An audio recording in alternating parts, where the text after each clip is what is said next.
veux vraiment que vous y croyiez. Ne vous contentez pas de m'écouter. Ressentez-moi dans votre âme. Croyez que vous pouvez gagner. La partie 4. Le passage à l'analyse mentale. Bonjour et bienvenue sur TGV School. Dans cette vidéo nous allons parler de l'analyse mentale, l'enseignement tiré dans le livre Trader dans la zone de Mark Douglas. Le meilleur livre de psychologie dans le trading. Mais avant de commencer, n'oubliez pas de vous abonner et laisser également vos j'aime sur cette vidéo. Cela me fait chaud au cœur.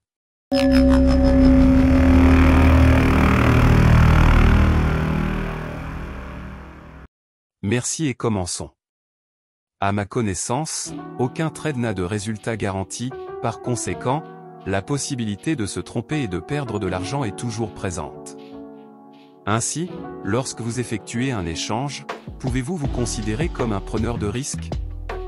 Même si cela peut sonner comme une question piège, ce n'est pas le cas. La réponse logique à la question est, sans équivoque, oui. Si je m'engage dans une activité qui est intrinsèquement risquée, alors je dois être un preneur de risque. Il s'agit d'une hypothèse parfaitement raisonnable pour tout trader.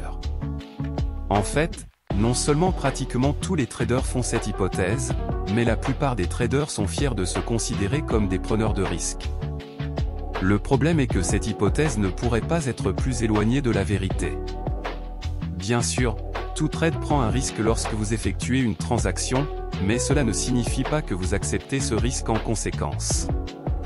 En d'autres termes, toutes les transactions sont risquées parce que les résultats sont probables et non garantis. Mais la plupart des traders croient-ils vraiment qu'ils prennent un risque lorsqu'ils effectuent une transaction? Ont-ils vraiment accepté que le trade est un résultat probable non garanti? En outre, ont-ils pleinement accepté les conséquences possibles? La réponse est, sans équivoque non.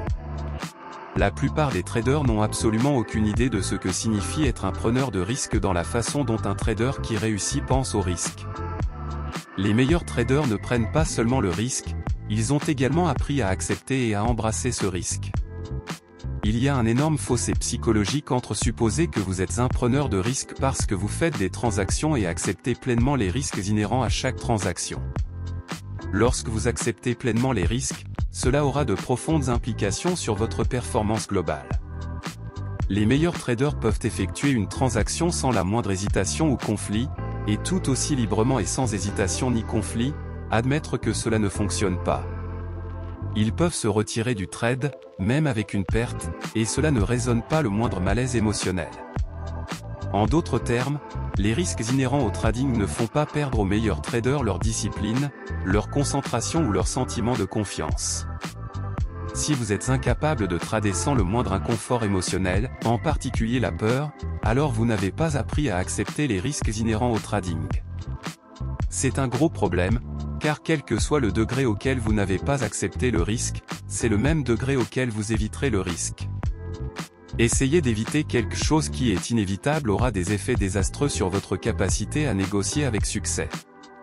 Apprendre à vraiment accepter les risques dans n'importe quelle entreprise peut être difficile, mais c'est extrêmement difficile pour les traders, surtout compte tenu des enjeux. De quoi avons-nous généralement le plus peur, en plus de mourir ou de parler en public? Certes, perdre de l'argent et se tromper se classent tous deux près du haut de la liste. Admettre que nous avons tort et perdre de l'argent pour démarrer peut être extrêmement douloureux, et certainement quelque chose à éviter. Pourtant, en tant que trader, nous sommes confrontés à ces deux possibilités pratiquement à chaque instant où nous sommes dans un trade. Maintenant, vous vous dites peut-être, en dehors du fait que ça fait tellement mal, il est naturel de ne pas vouloir se tromper et perdre quelque chose, par conséquent, il est approprié que je fasse tout ce que je peux pour l'éviter. Je suis d'accord avec toi. Mais c'est aussi cette tendance naturelle qui rend le trading, qui semble être facile, extrêmement difficile. Le trading nous présente un paradoxe fondamental: comment rester discipliné, concentré et confiant face à une incertitude constante? Lorsque vous aurez appris à penser comme un trader, c'est exactement ce que vous serez capable de faire. Apprendre à redéfinir vos activités de trading d'une manière qui vous permette d'accepter complètement le risque est la clé pour penser comme un trader performant. Apprendre à accepter le risque est une compétence commerciale, la compétence la plus importante que vous puissiez apprendre. Pourtant, il est rare que les traders en développement se concentrent toute attention ou déploient tout effort pour l'apprendre. La suite dans la partie 5. Merci d'être resté avec nous jusqu'à la fin.